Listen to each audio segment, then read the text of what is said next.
What's up, everybody? Unrested here, back on a Monday morning. Very busy Saturday and Sunday for me. As you probably already know from earlier posts, I don't have much of a Saturday left, so getting videos out on that day is pretty hard at this point, and that makes Sunday my only day off, so I tend to refrain from making videos at this point, but I've been pretty good with keeping up throughout the week. I hope you do enjoy these daily updates through the weekdays. If you don't, then don't watch them. That's a great option that YouTube has.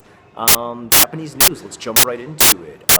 And 55-year-old man tried to strangle to death his 77-year-old mother. Apparently, this is due to the fact that he came home drunk and didn't feel like taking care of his 77-year-old mother after a hard day of work. This is kind of a sad situation, really, because it happens quite a bit in Japan. I've seen many a story where an elderly or very up in their years type person who's being taken care of by someone who's over or past 40 as their child ends up getting killed by their own child because they run out of patience, they run out of hope for that person. I don't know, it's a really rough situation because you've got to think about it. You're 55 years old, right? And I'm not sympathizing with this guy. What he did is definitely 100% wrong. You're 55 years old, and you just worked a 12-hour day in Japan, because it's Japan, all right? It's not an 8-hour day. It's a 12-hour day as a salaryman, all right? Then after that, maybe your office asks you to go out to nomikai, which is like a drinking party, and you have to attend those. You finish that up, and then you come home, it's like midnight or later, and you've still got to, take care of your 77-year-old, possibly invalid, it doesn't say in the article, a live-in mother. And I guess it seems to be that there's no wife in this situation helping out, or other family members helping out, or anyone else. I guess he was the sole caretaker of his mother. And he just blew a fuse. He was like, I can't take it anymore. I'm so fucking tired. I just want to go to bed. And I still have to, change your diapers and stuff like that, which, at the same time, your mother did change your diapers when you were a baby.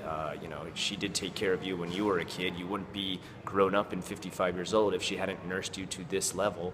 Now it's your turn to return that. But at the same time, when she was taking care of you, she was a younger person in her youth, most likely under 40 years old, taking care of you, having the energy and the ability to do so. You were a baby.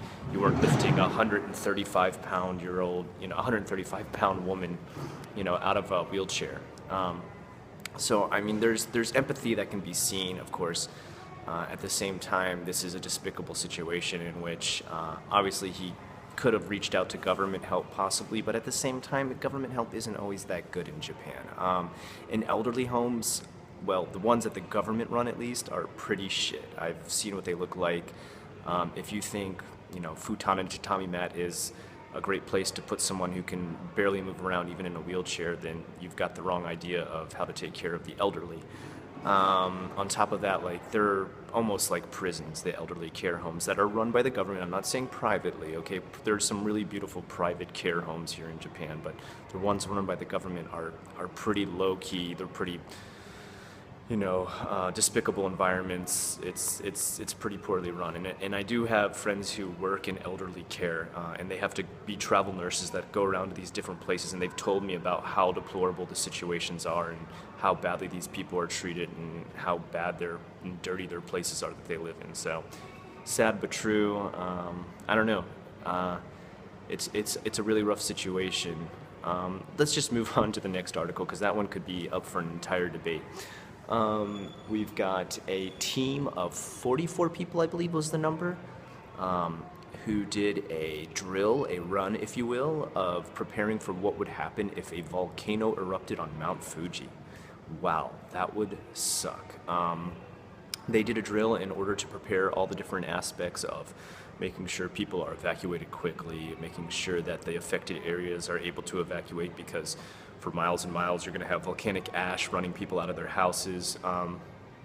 And they said it would be almost the equivalent to having fallout that would block out the sun, make the area really dark.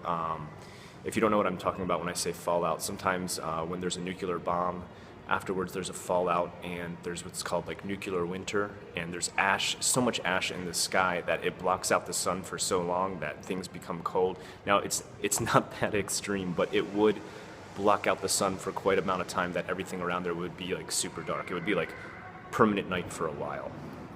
Permanent night for a while. Yeah, it's kind of an oxymoron.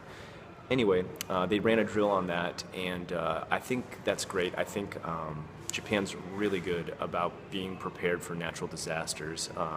They do a lot of great work with always being ready for any kind of earthquake, tsunami, typhoon.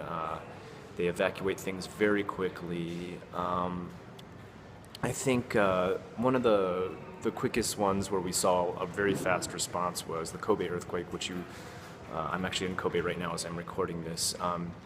At that point, even groups not associated with the government came out to help even faster than the government to make sure people were okay. So even people outside of the help systems located within the government system were quick enough to come out and help, which just shows how prepared people are here.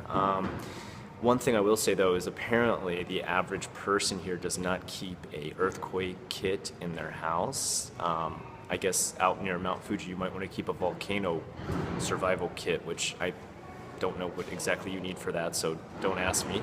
But I would say if you do move out here, I myself keep an earthquake kit inside of my house because I have two small children.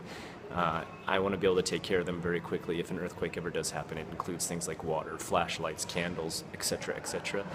You too should prepare some of that stuff. Read up on that when you get out here because earthquakes are very common.